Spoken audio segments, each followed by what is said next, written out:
Welcome to the podcast where relationships, confidence, and determination all converge into an amazing, heartfelt experience. This is Speaking from the Heart.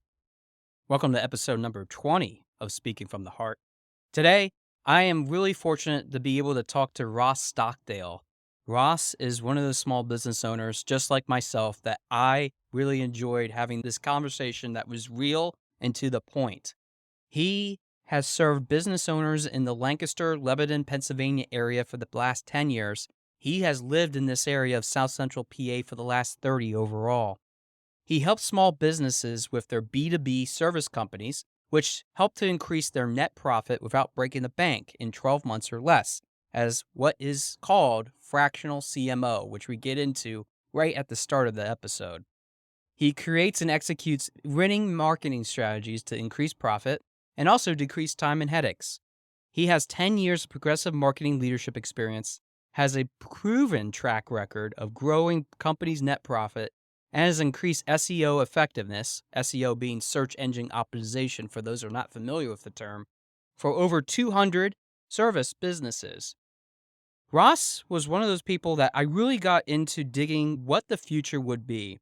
And without giving too much away, I will say that for him, being the owner of Thunderstock Marketing, the company that he has started, he has definitely shown me that it's all about knowing who you are, knowing where you want to go, and having the great influencers be able to take you in the right direction, whether you are in a personal or professional endeavor. With that, let's go to the episode. All right, I'm here with Ross Stockdale. Ross, thanks for speaking from the heart with us today. Joshua, thank you so much for having me on the show. It's been a pleasure getting to know you before the show started, and I can't wait to dive right in. Yeah, I really enjoyed our conversation too, and just sharing some of our common interests as well. I really want to start off with a question about what you specifically do. I already let the audience know a lot about your background and what you do for a living, but can you tell us a little bit more about what you specifically do, especially as it relates to fractional CMO? Yeah, absolutely. Would love to go into that.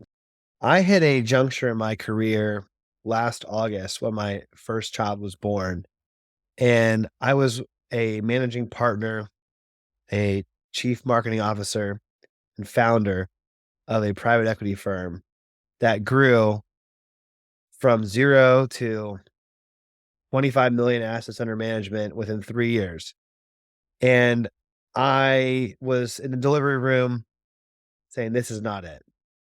I love my job, but the stress and the time and everything that went involved with that current situation of private equity was not in alignment with my goals of fatherhood and being a good husband. So I knew that I needed to make a change. I loved being a business advisor in the capacity of helping small businesses grow as I knew it from my chief marketing officer position. So I knew I loved doing that position. And I had worked with a business partner that was a fractional chief financial officer. In other words, he had a book of business where he was the financial advisor to business owners. He got compensated very well. He got to do rewarding work on his time, flexible schedule. I got to work with who he wanted to on the terms he wanted to. I knew that I wanted to do that same model to marketing. And since last October, last September, that ballpark, I've been working on growing my own chief marketing officer fractional business. When you were thinking about starting this business, what were some of the things that you had to consider? In other words, were there any fears? Were there any aspirations that you had starting out that you wanted to have maybe in the first 6 months or a year of opening up? Can you tell us a little bit about that? I would say the hardest part was jumping off the ledge of the security that I had and already having a very established and successful position with the company, and then jumping off the ledge and going out on my own and betting it all on myself. That would be the toughest step one. Who did you have in your life that you could lean on, especially as you were doing that? Because that is a big, scary jump. And I know personally myself, starting earlier this year, my own business, that was the biggest thing I ever did. And now I feel really happy that I took the plunge. But I had some people along the way too. I was self-employed since quarter 3 of 2019, but it was self-employed with an asterisk because I had teamed up with business partners. This would be my first solopreneur. So it was at the first pretty lonely, but luckily I have a hardworking and loyal wife, and I got to spend a lot of time with my newborn child at the time. So that was all the motivation in the world I needed. And luckily, where I'm at geographically, I got to see my parents quite a bit, and they were my biggest fans and supporters. So I had a strong family network around, and being in South Central Pennsylvania for darn near my whole life, I knew a bunch of people. So luckily, I got to network with other solopreneurs and business owners. You working with other small business owners, what have you seen as some of the common challenges that they have, especially since you're dealing with marketing specifically? What do you think are some of the things that are still challenges, especially in this climate that we are? Because trying to get our name out there, get our voice out there, it can be often difficult. But what have you typically seen and how have you helped them to navigate through those challenges? I would describe two challenges that I've seen as a recurring trend. Number one, in the area and the small business owners that I serve, on average, 90% plus are aging in a demographic where they'll be retiring within the next 5 years. Baby boomer businesses, there's a statistic I think it's interesting that in the next 5 to 10 years, $9 trillion of the economy will retire. So that means that the business has to go somewhere, whether that's closed down, whether that's being sold, a succession planning, something. Wow. So that applies definitely to South Central Pennsylvania business owners that they're at that cusp of retirement where they've either built something where they're very comfortable and change is scary and word of mouth referrals is all they've had to do before to grow it. And now the internet came and COVID came and made business a lot more difficult. So resistance to change due to the long-standing track record they've had is number one that I found as being a recurring challenge. And probably number two is business owners getting comfortable. I would say that 75% of business owners are technicians or people that love doing the activity and aren't not necessarily in it to just make profit, like entrepreneurs or mercenaries, like freelancers that just can't work for somebody else. That would keep the next 25% of business owners. I would say those two demographics. So the technicians love more than anything to invent leather good products. But because they're so good at inventing leather good products and they've built a business to a certain stage, that means they think they're also the world's best copywriter, the world's best SEO, the world's best salesperson. And they could be a great salesperson. But because they have control, they treat the business like their child, like that is their baby, their pride and joy. They don't have a detached impersonal perception on how to grow it objectively by looking at cold hard numbers. Between the and I don't want to, it's not a derogatory thing, but between the this is how we did it in my day mentality and this is my baby, that breaking those false beliefs has been proven to be the most challenging and also the most rewarding if it happens, because then you see new heights and new breakthroughs that they may not have believed before they could have achieved. I shared with my guests in another episode that I was diagnosed as autistic just a few months ago, and that shattered my whole worldview or perception of how to think about certain things. And it's interesting to hear you say that in the context of even business owners thinking, this is what I've worked for all my life. Like, you can't change this. Like, this is what I really enjoy. I think that this still has value. Well, yeah, it might to you, but not to everyone else. And you have to start to reframe the conversation a little bit when it comes to that. And I know that for a fact personally that that can be a challenge, especially as somebody going through that myself right now.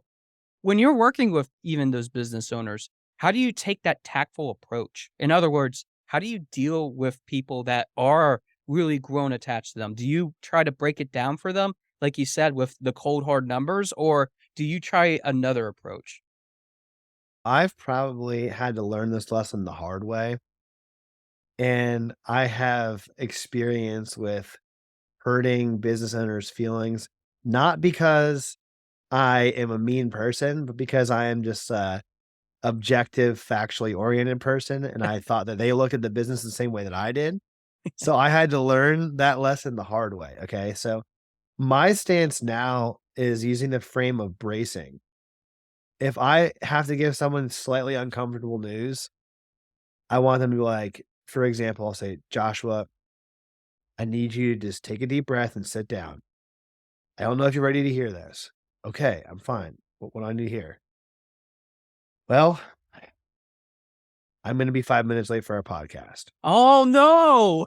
It's taking the frame of mind, keeping it lighthearted, taking their business very seriously, but also delivering the bad news in a way that could be more digestible, as opposed to just saying, "Hey, if you continue doing what you're doing, the business won't exist in 9 months." Like, you can't just deliver that, boom, crowd goes wild. It's just a bomb you can't drop. I like to call that the shoot from the hip concept that most Yeah. people like to try to do it, but it doesn't work 9 chances out of 10. And to that same line of thinking with the framing and bracing, it's also really about who I work with. So because I'm self-employed, I'm pretty choosy on who I work with. I've turned down plenty of prospects and said it's just not a good fit because I need the prospect to, before we sign anything, before we agree to work together, understand that this is how I communicate. This is how I look at things. Before you pay me, I want to make sure that you're happy with paying me. And I'm going to say these types of things. And if these types of things are going to bother you, because I'm talking about your business, then I'm not the world's best yes man. In fact, I'd be the world's worst yes man. I think that's important too. I take a similar approach. I try to meet with people first, get an understanding of what's going on. And if I'm not the best fit for it, I'm going to tell them straight up, I don't have that experience. I think though that I have this other person that I work with and I know he does really well or she does really well. Let me refer you to them because I think they're going to take better care of you too. And I think Mhm. that's really important, especially in the line of work that both you and I do, because that's a good way to easily damage relationships, your reputation out there. With that said, have you ever had a client that you worked with, and you don't have to give particulars whatsoever, that might have been tough to deal with that sort of news that you're breaking, and they just didn't take it so well? And how did you navigate through that? Were you able to win them back, or was it just something that afterwards you have to realize you probably have to cut your losses a little bit? I guess if the question is a tough situation or a tough client to work with, Yes. was I able to mend the relationship or not? Yeah. Yes. Exactly. I would say the toughest client I ever had to deal with was my first client. And this would have been before the time I started m my current fractional CMO business. But the first client, there were periods of time, without going into who it was and specifics, where we would agree to something. I would write down what we agreed to, show them the paper. "Hey, we agreed to this on this date." "Yes." 3, 4, 5 business days later, would completely forget the conversation happened. I would just go about the business as if we didn't disagree, this was the course of action. I would hold that person accountable, and they would go ballistic.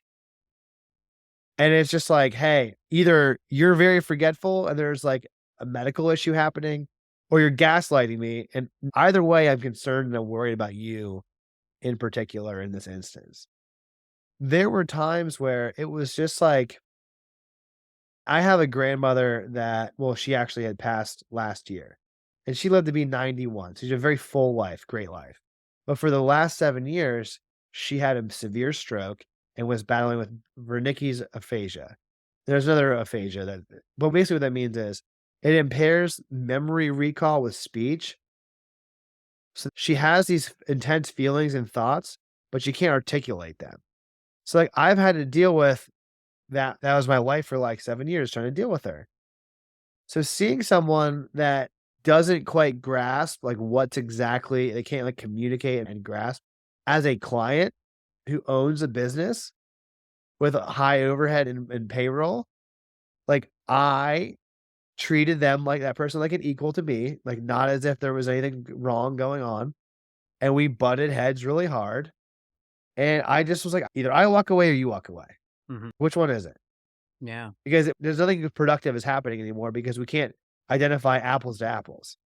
So that was the hardest and the first client. And it really set my boundaries and my limits on here are the types of clients that I will work with and will not work with. And it really broke my heart because I cared about that client a lot. Yeah. I hope that that client's doing well. But the nature of my business is I consult with and advise with people's most valuable and endearing part of their life, oftentimes their business.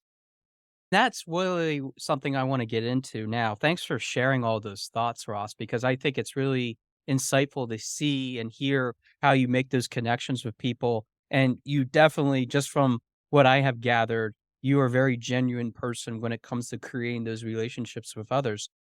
Tell me how you decided, though, to go specifically with small businesses, because let's face it, you could have worked with medium-sized businesses, these large corporations to do the same amount of work. You'd probably be paid a heck of a lot more, maybe. Who knows? Maybe you might be more fulfilled. There's a whole infinite amount of variables with that. But why small businesses? What made you passionate about that? So a quote I like from a German philosopher, Soren Kierkegaard, says, "Do or do not, you'll regret it regardless." That's paraphrased. I'm used to small businesses. Growing up, I had a father who was an entrepreneur who had small businesses and did commercial real estate for small business owners local to the area. That's what I grew up seeing. I worked in digital marketing for just about 7 years before I went full-time self-employed into the private equity and fractional consulting space. I had primarily worked with small businesses. It was what I was used to. I got to see how much impact you could have on not only the small business, but the community and their families. So I like the impact and the mission. Medium business, I define medium business as businesses that are like 50 million and up to like half a billion. I don't know. Maybe it's a different parameter, but I've worked with one customer before that was over half a million, and we were a boutique marketing agency. I was a part of that at the time. And we could have doubled in size just to serve that one customer's need. I felt like everything that I did, I was just a cog in a much, much, much larger machine. I never wanted to work for big businesses. Scratch that. I did talk with several Fortune 50 companies and I flew out, interviewed, but I made it to the final stage of interview, went to these big cities, and I was just like, I'm getting severe anxiety being in this interview. I can't do this. As soon as I saw the office, I was like, I don't need the key card. I don't need the pod where you can take a nap. I don't need the mental health like cubicle. Like this place is not my style. I had experience with medium and large businesses, and I always fell back to wanting to help that relationship with the business owner and their corner of their community. Because big business is a whole different animal. It is. And I have had my own experiences.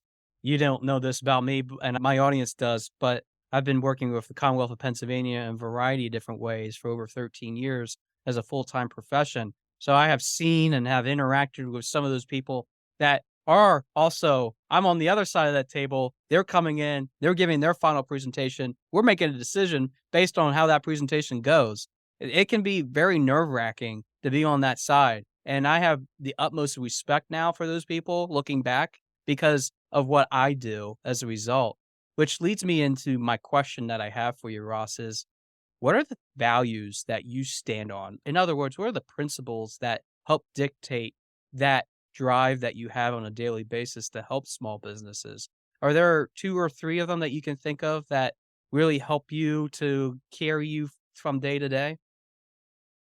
I don't have core values per se hung up on my wall in my office, but I did have a conversation with my grandfather, who I look up to quite a bit.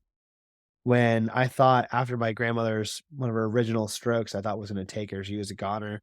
And I went to visit her and we talked about business for 2 hours. My grandmother was actually fine when I showed up. So my grandfather told me that his 3 rules of business were tell the truth, don't take shit, and give them hell.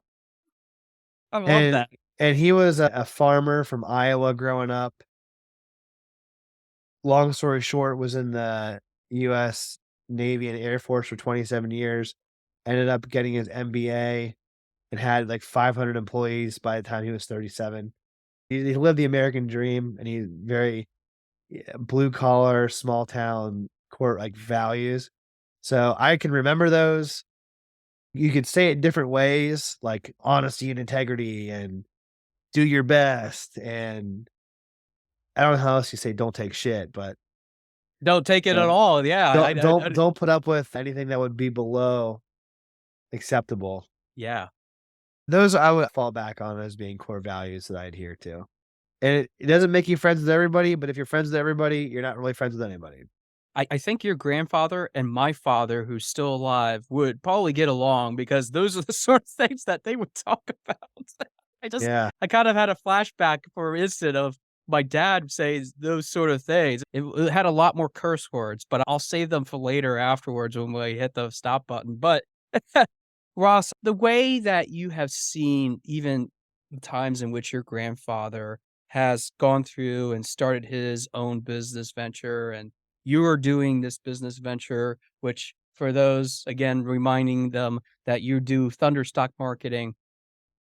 Have you seen a big shift overall in our culture when it comes to just being able to value the concept of marketing? In other words, have you seen a dramatic shift in what might be marketing as it is now, as it might have been like 5 years ago? Because let's face it, we know that technology is one of those biggest drivers that you always have to be learning. You always have to be growing with that. So, does that have a big influence on your business, or is there something else? Yeah, absolutely. I feel like I'm so lucky. I would say that, and this is completely biased, but I believe it to be true. I would say 5 years ago, people would still argue with me that newspaper and radio and television advertising would be a good idea. And I was screaming from the rooftops like it's a waste of your fucking money. And now you see these major networks like falling off and complaining about podcasters having 10 times the views as their best talk show host. And, from doing marketing and advertising and focusing on digital and really grassroots, scrappy, like budget friendly digital. The brands, the people that are doing it right, like The Rock and George Clooney and Conor McGregor, take their fame from being an entertainer and they put it into a business, which in those three instances would be liquor. And they make more money by being an influencer marketing for themselves, and they're understanding the rules of the game, which is attention is the new oil. You make more money off of garnering attention for your brand than you do from doing anything else. And you can do that on the internet. And you can't do that with these gate-kept Hollywood and Nashville, these like localities that you had to be at those spaces in order to make it big. There's a country music singer, Jelly Roll, who never signed a record label and just won 3 country music CMT awards and was on Joe Rogan. And he's just like, yeah, I know people that only get to make 10% of what they sell. I gave you 100 and I sell just as much. My point about marketing and media and advertising, to reel it all back, is that there is a decentralization and there is this huge opportunity for small business.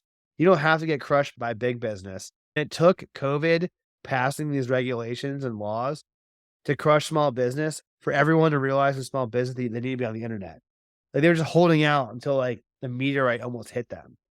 My closing thought on that is it's never been a better time for you to be a small business owner in the United States. Period. That's Because so encouraging. I feel like you could have easily said to me, and I would have bought into it too. You would have told me, Josh, I think that small businesses are going to go down the tubes. They're going to be having this big issue because of all these talks about recessions. I love the fact that you're challenging that status quo right now because I think that small businesses are going to continue to be the most important. because they solve the need better than big businesses. Mhm. That's the And way it works. When you have a superior service or product and you have a way to reach customers, that's all you need in a business. Everything else is just legal back end shit that you hire a CFO for. No offense to any CFOs out there listening. That's why we have the whole industry just based on back office administrative. Hey, you can call them and you'll get a live receptionist. I can't even think of the name of the brand that I hear that all the time on the radio when I'm driving around, but that's just a prime example. I have to make a quick plug for Charlie Anderson. Charlie is in Mechanicsburg. He has started his own podcast himself called The Champions of Small Business. I'm going to put a link in the show notes where I actually talked about this in episode 3 with him about the need to make sure that small businesses continue to have that voice in it. Because I think it's so important, and especially with what you just said, it is really pivotal. Ross, getting back to you, because I had to No, all make that good, plug. man. I had to make that plug because that was really important. When you are living in small town America, because you mentioned that quite a lot about the rural aspects, because I know that you grew up in an area where I grew up for the beginning part of my life. Do you see a big shift as to just piggybacking off of that last question? Do you see a big attitude shift between what rural America thinks as opposed to what corporate America thinks of small businesses? And if you do, tell me what you think needs to be done to change that from a marketing perspective, because I'm really curious now after you making that statement. I want you to really sell it to me now. So rural America versus corporate America's perspective on small business. Correct. I would say that metropolitan areas did not respect rural America nearly enough. And also, I'm in real estate since 2019. So I also look at real estate trends and what's going on. If you look at what happened since 2020, the 3 states, I would say for the first 24 months of COVID that had the largest exodus were or maybe 5. Okay, I'll just say top 5. California, Illinois, Pennsylvania, New York, and New Jersey. Wow. Densely populated, blue, like politically blue states. Chicago has like the majority. That city is the third largest in the United States, and it's like the mecca of the Midwest. And you just see them. Where are they going? They're going to Texas, Florida. They're like Boise, Idaho was the number one city to be a real estate investor in for the last like 3 years. They're going to red states that have a lot less population density, that have a lot less regulation, that are much more business owner tax friendly. And people are just like saying, you know what? I can work from home. I can work remote. I'm going to work where there's less crime and cheaper housing and more outside things to do and better weather. And it's just from a real estate perspective, eh, the states that went red in 2020 election, not to be political, again, it's just a fact. They are getting the most people moving there. And that's where tax dollars follow. The narrative of mainstream and corporate America can be whatever it wants, but the statistics are saying that small business is kicking their ass. And not only that, but startup business. Look at Austin, Texas, for example, startup hub of probably the world. It's now also the hub of barbecue. It's also the hub of Brazilian jiu-jitsu. It is a fintech hub. It's a South by Southwest. It's a culture hub.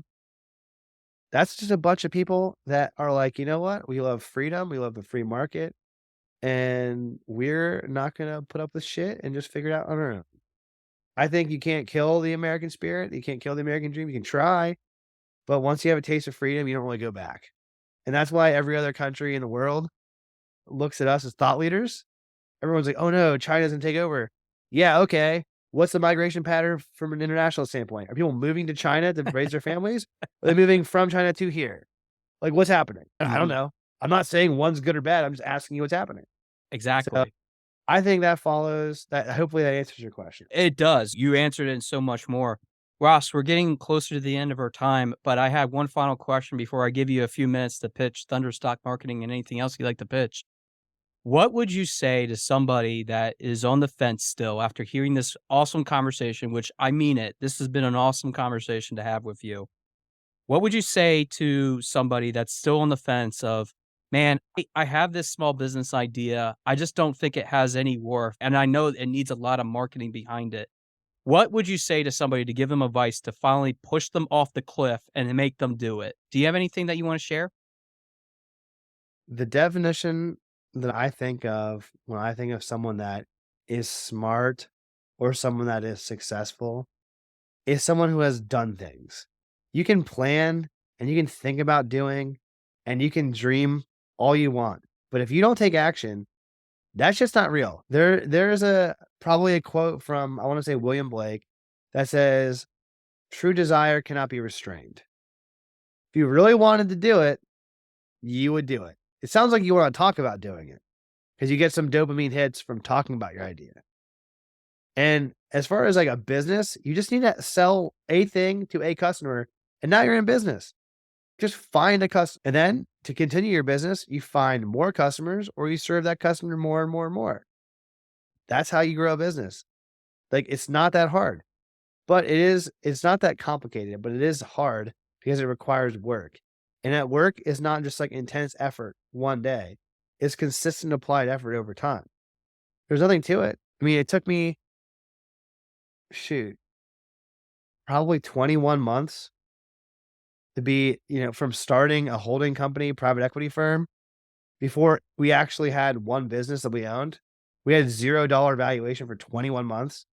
We had no funding. I was just marketing and I was just doing as much PR and sales as I could to get our name out there. We had nothing for 21 months. But then after that, in like 15 months, we had $10+ million of yearly recurring revenue. It takes time. Don't procrastinate. Like if you want to do something, the best time to plant a tree was 20 years ago. The next best time to do it is now. You make me feel better knowing that I'm in the end of month 6, going into maybe this 21-month journey myself, knowing that I have hope, and I know that it's just about It persistently just takes hard work. one great customer Yes, it does. that You're changed your right. whole life. Ross, this has been an awesome conversation. I want you to pitch a little bit about your company, Thunderstock Marketing. I also understand you have a podcast. I would love for you to give a shout out to maybe some people that want to go check you out too. So I'll give you a few minutes to do that. Sure. Thanks, Joshua. I would love to have you on the Thunderstock show too, if you'd be willing to be a guest. I could do a little I would love a pod for tit for pod. tat. Yeah, pod for pod. I love it. I would take you up on that. Very cool, man. My podcast is called The Thunderstock Show. You can find it on Apple or Spotify and probably a whole bunch of other podcast places, but the major ones, you'll find it there. That's valuable brainstorms to enhance your life, liberty, and pursuit of property. A lot of them are solo, they're my brainstorms, and some of them are interviews. My main business is Thunderstock Marketing. I'm a fractional chief marketing officer that services business to business, small business owners that are doing less than $20 million a year and want to increase their net profit within 12 months. What I do as a fractional CMO, real quick, is I delegate everything but leadership. I help manage and lead the team. I also manage and lead the strategy, the plan. When it comes to execution, I'll help find the resources.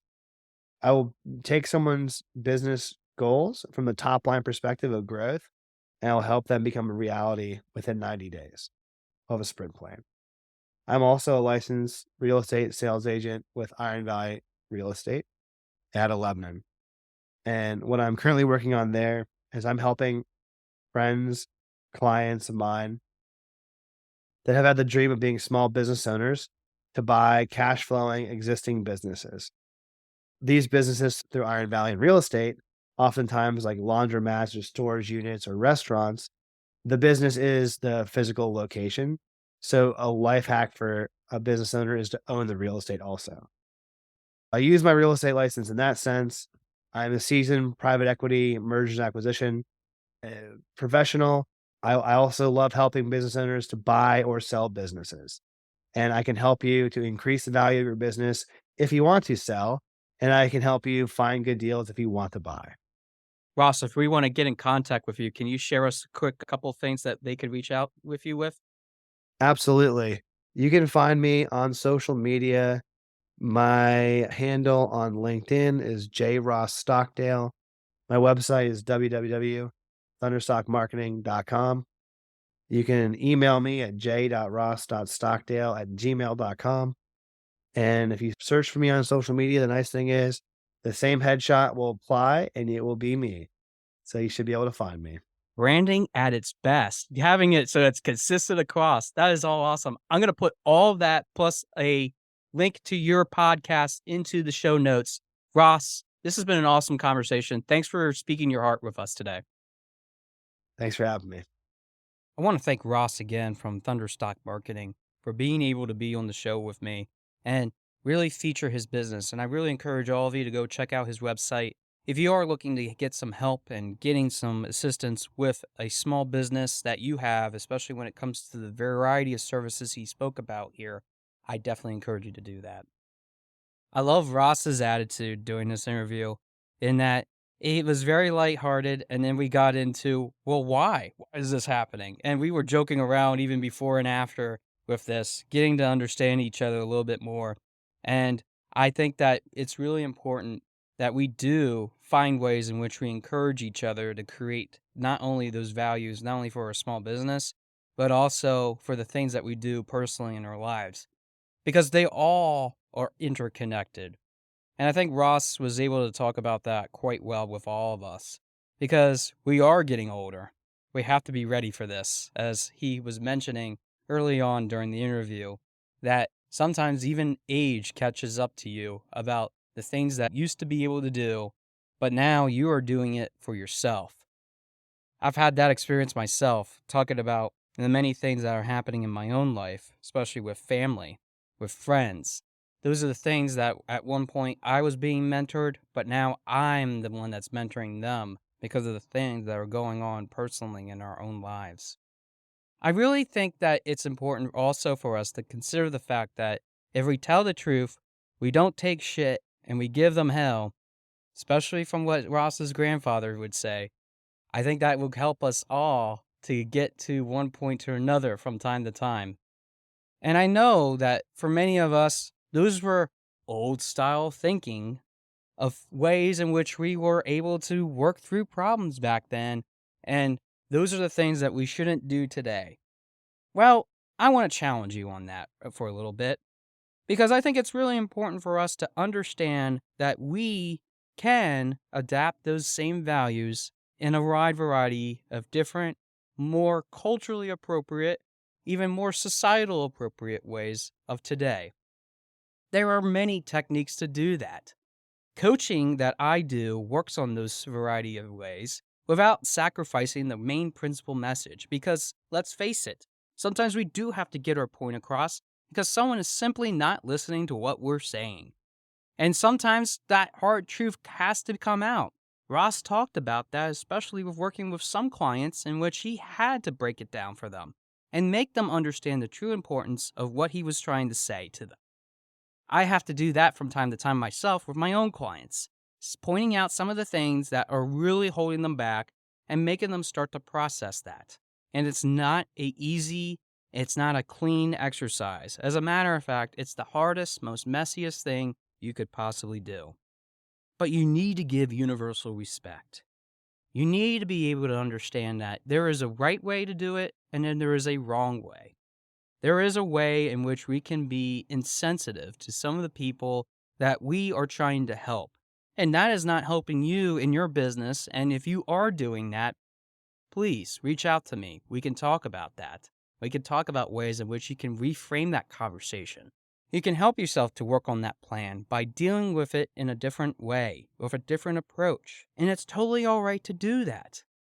I am always constantly evaluating myself in ways in which I have to work with others, especially even being a small business owner of my own. Each strategy that I do is not clear cut, and I learned that the hard way, especially even starting out in my young business. But part of the things that I've learned in the 13 years that I have been involved with working is that it is not simply a button that you press on an email that can solve everything. You have to take some responsibility. You have to understand what is truly important for us to create some of that bracing that we need to do. And I love that term that Ross used. Bracing is getting ready for the news that is needed to be heard in our lives. It's a changing world. We get it. We see it all the time with all these different things that are happening. What is not happening is sometimes the things that we need to do because those are the things that are often pushed to the side. I know that it can be very tough for us to give that opportunity. And I've talked about that so many times in so many different episodes. And I almost sound like I'm a broken record. But do you see the consistency with each of my guests that I've had on so far, sharing those aspects with us? It's not just about feeling comfortable. We need to be able to get comfortable in order to have a routine to create that activity that generates revenue, it generates friendships and networking opportunities. But on a personal level, it allows us to be bold. It allows us to be extraordinary. It allows us to be able to connect with person, places, and things. The very things that we learn in grade school that are called nouns. And nouns are the most important things that help us to generate some of the most influential wealth in our lives. No, I'm not talking about money. Did that go right to your head? No, don't think of it that way. Money is just a byproduct of all of it. When I talk about the richness, the ability to feel all everlasting and all feeling good inside, almost like a Cinderella story, it's about being able to feel connected, personally and professionally, and knowing so well that it is all working on one engine and everything is good to go to land the plane or to take off. Really, it's about having that true desire, what we really want to pursue, and sometimes finding that in the fog of an England night into the morning is really the toughest thing. I know that it can be difficult. Doesn't matter where you are living in this world, it is a challenge because that takes into account humanity. The emotions that we have deep inside of ourselves that have to think about what is needed so that we can brace for impact. Ross's marketing style is something that is truly remarkable. He's learned that from many different mentors and opportunities that has been presented in front of him and has created some of the most exciting wealth opportunities that anybody could ever have as a small business owner. But that's just it. He works with small business owners. He doesn't want to deal with corporate America, the biggest entities of the world. He doesn't want to go into cities. He's grew up in the countryside in which I grew up, living on an alpine Nubian goat farm, being able to raise chickens, horses, cows, you name it. I probably had it because of my mom and dad one time or another. Ross definitely understood that, and that's why he created his own niche. That is what is important for you, to find your own niche. It's not easy. It takes trial and error. It's not always going to be clean cut, and that's why there are coaches and mentors out there waiting for you to embrace that opportunity when you're ready for it. And I hope you take advantage of it because of our interview today with Ross. I know that you can feel comfortable, even as you get older, because I know that for many of us, we do want to have that passion, that ability to move forward. And that is the key to unlocking true success, even if you are just marketing yourself. Thanks for listening to episode number 20 of Speaking from the Heart, and I look forward to hearing from your heart very soon. Thanks for listening. For more information about our podcast and future shows, search for Speaking from the Heart to subscribe and be notified wherever you listen to your podcasts. Visit us at www.yourspeakingvoice.biz for more information about potential services that can help you create the best version of yourself. See you next time.